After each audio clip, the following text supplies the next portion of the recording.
একবার শুকর আদায় করতে মনে করে আলহামদুলিল্লাহ। পবিত্র কোরআন শরীফ থেকে সূরা কাহফের ৪৬ নম্বর আয়াত তেলাওয়াত করছি। কেন করেছি? যেহেতু আজকে জুমার দিন, বাগবাড়ি সালানা মাহফিলে জুমার দিনে ৮ মাসালার একটা বয়ান হয়। যারা সেখানে গিয়েছেন তারা জানেন।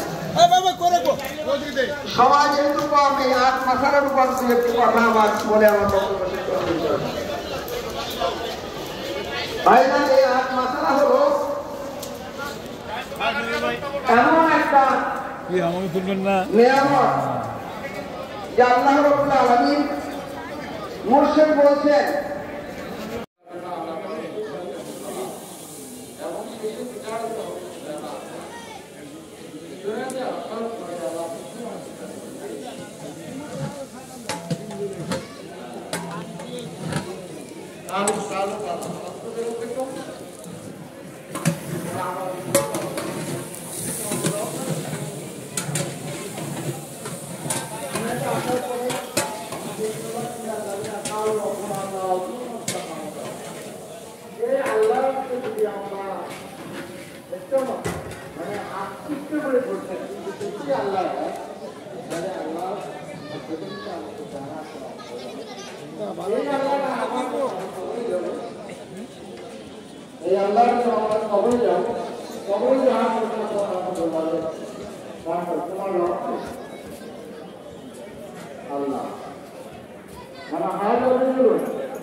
এই তো হারাইছে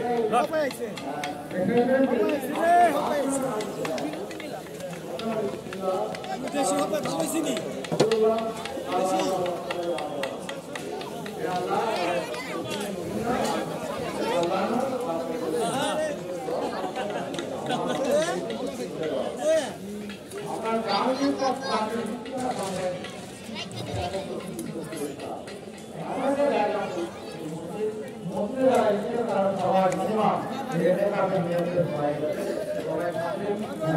আরে সাংবাদিক সাহেব, আপনি তো অনেক কাজ করতেছেন। আমরা সকলের কাছে দোয়া চাই এবং সকলকে বলি আপনারা আসেন, আপনারা হাত